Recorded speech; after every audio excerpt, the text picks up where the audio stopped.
आज का जो अपना टॉपिक है बीजी सॉफ्टवेयर के अंदर वो है बैंक रिकंसिलेशन स्टेटमेंट के रिगार्डिंग।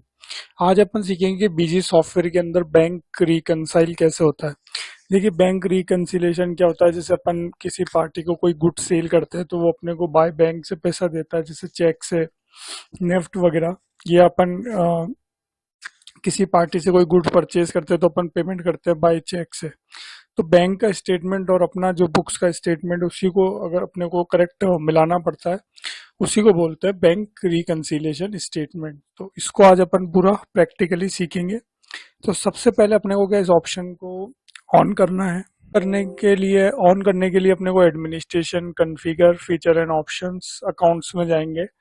तो यहाँ पर देखिए बैंकिंग ऑप्शन में नजर आएगा बैंक रिकंसिलिएशन, इसको अपने को टिक करना है। और मेंटेन बैंक इंस्ट्रूमेंट को भी टिक करना है। मेंटेन बैंक इंस्ट्रूमेंट क्या होता है कि जब अपन अमाउंट जमा करते हैं, जो मैं आगे आपको प्रैक्टिकली बताऊंगा, तो उसमें ड्रॉप डाउन में ये आ जाएगा कि चेक है, नेफ्ट है, तो वो भी आ जाएगा। इसलिए अपने को इसको भी अपन टिक कर लेते हैं। तो ये ऑप्शन अपना ऑन हो चुका है, बैंक रिकंसिलिएशन। इसको अपन सेव करते हैं इजीली। ये सेव हो गया। अब देखिए, मैं आपको कुछ पहले सेल्स के बिल और फिर परचेज के बिल एक बार दिखा देता हूँ। जैसे अभी आप देख पा रहे हैं, दो बिल यहाँ पर आ रहे हैं, 20,000 रुपए के, 30,000 रुपए की सेल्स के बिल। ए से माल खरीदा, ए ने माल खरीदा और बी ने माल खरीदा। अब इनसे अपने को पैसा प्राप्त हुआ, तो अब बाय चेक प्राप्त हुआ, ये अपन अज्यूम कर रहे हैं। तो अब अपन क्या करेंगे, इनकी एंट्री पास करेंगे। ट्रांजेक्शन में जाऊंगा, रिसीव कर लूंगा। जैसे लेट सपोज 10 तारीख को पैसा प्राप्त हुआ मिस्टर ए से 20,000 रुपये। अब ये 20,000 रुपये का एडजस्टमेंट हो गया। अब देखिए, वो इंस्ट्रूमेंट वाले ऑप्शन को ऑन किया था, उससे यहाँ पर इंस्ट्रूमेंट टाइप शो हो गया है। इसमें आप स्पेस बार दबाएंगे तो आपको ये बता सकते हैं कि जो पैसा प्राप्त हुआ है ये बाय चेक है या नहीं है। अगर नहीं तो आपको कैश है तो आप नॉट एप्लीकेबल भी कर सकते हैं, लेकिन अगर बैंकिंग से पैसा आया है ये, तो आप यहाँ पर चेक, पीओ, डीडी, ज्यादातर केस में जैसे नेफ्ट है, आईएमपीएस है, तो ये ले सकते हैं अपन। जैसे अपन ने चेक ले लिया, चेक का कोई भी एक नंबर डाल देते हैं और अपना जो बैंक है उसमें ये पैसा आया है, जैसे यूको बैंक में आया है, तो इस तरीके से आप नरेशन भी देना चाहे तो दे सकते हैं। इस तरीके से ये एंट्री पास हो गई, इसको अपन सेव कर लेते हैं। अब एक और जो बिल था, अब जैसे 3 तारीख को पैसा प्राप्त हुआ, 3 तारीख नहीं, अपन यहाँ पर ले लेते हैं 28 तारीख। जैसे लेट सपोज मिस्टर बी से पैसा प्राप्त हुआ 30,000 रुपये 28 तारीख को चेक से। यहाँ पर चेक वगैरह ले लेते हैं और बैंक में आया। इस तरीके से चेक का नंबर चाहे तो अपन यहाँ पर डाल सकते हैं, जैसे चेक का नंबर भी डाल दिया। तो इस तरीके से ये अमाउंट भी अपन ने जमा कर लिया। अब अपन पेमेंट की एंट्री पास कर लेते हैं। मैं एक बार आपको परचेज के कोई बिल दिखा देता हूँ। जैसे आप देखेंगे अभी, ये तो जिनको अपन ने सेल किया था उनका अपने को पैसा प्राप्त हो गया, अपन ने एंट्री कर ली जिस जिस डेट का चेक था। अब क्या हुआ कि इनसे अपन ने गुड परचेज करा था 10 तारीख को मिस्टर एस से और 25 तारीख को मिस्टर एन से। तो इनको भी अपन ने जैसे पेमेंट करा। लेट सपोज जैसे मिस्टर ए को अपन ने पेमेंट करा 20 तारीख को, मिस्टर एस को पेमेंट करा 25,000 रुपये। एडजस्टमेंट कर देंगे, चेक नंबर वगैरह दे देते हैं। जैसे मैंने यहाँ पर चेक नंबर दे देता हूँ एक, और यूको बैंक ले लेते हैं।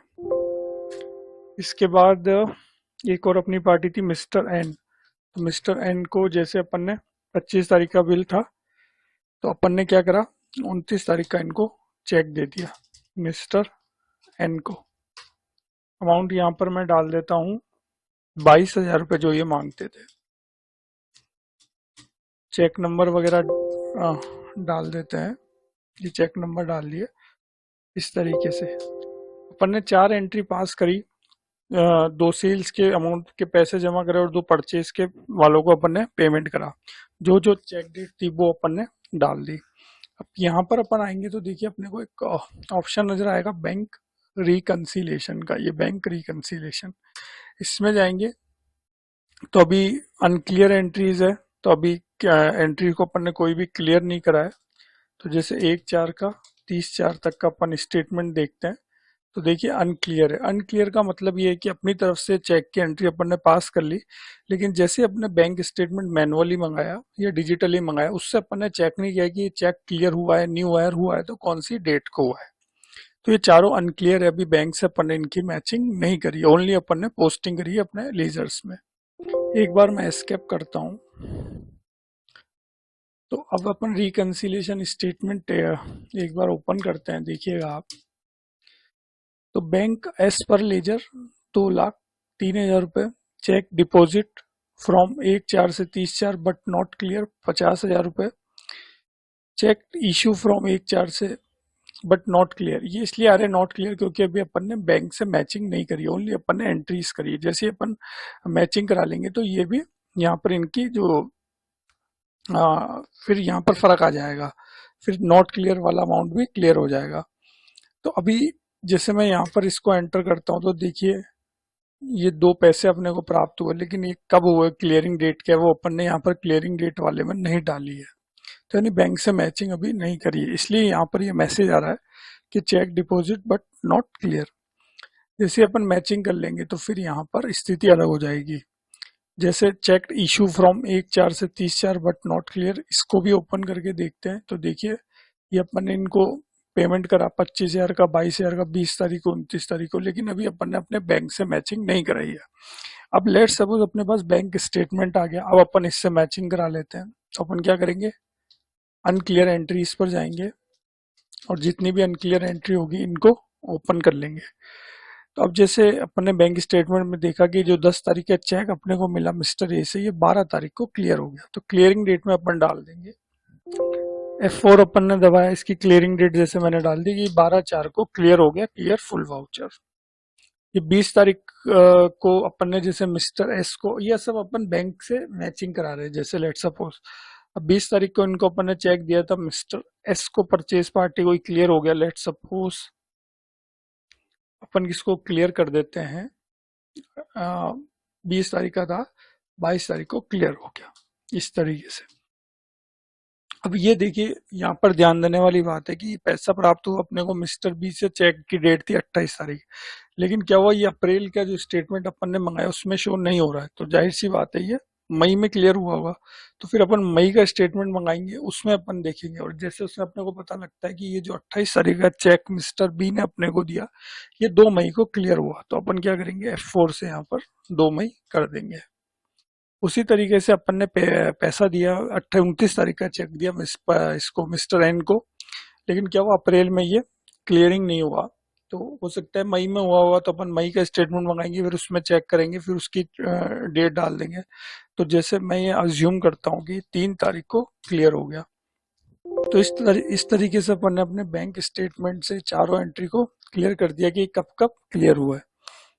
अब अपन एक बार यहाँ पर बाहर आते हैं और रिकंसिलिएशन स्टेटमेंट खोल लेते हैं। एक बार क्लियर एंट्रीज देख लेते हैं। तो देखिए क्लियर एंट्री में अगर अपन जाते हैं तो ये देखिए क्लियर जो जो एंट्री हुई वो शो होने लग गई है कि ये क्लियर हो गया 12 तारीख को, ये 22 को, ये 2 को, ये 3 को। ये सब अपने को बैंक से मैचिंग करानी पड़ेगी। अब अपन यहाँ पर रिकंसिलिएशन स्टेटमेंट को एक बार ओपन कर लेते हैं, 1/4 से 30/4 का एक बार ओपन करते हैं। तो अब आप देखेंगे 1/4 से 30/4 में अमाउंट में डिफरेंस आ गया है, क्योंकि जो क्लियर हुए अप्रैल में वो हट गए और जो नहीं क्लियर हुए अप्रैल में वो यहाँ पर रह गए, क्योंकि ये स्टेटमेंट जो है ये 1/4 से 30/4 का है।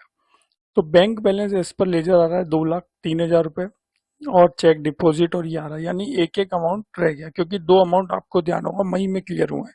तो जैसे इसी को ओपन कर लेते हैं तो यहाँ पर ये देख सकते हैं मिस्टर बी से जो 28 तारीख का चेक था ये 2 तारीख को क्लियर हुआ।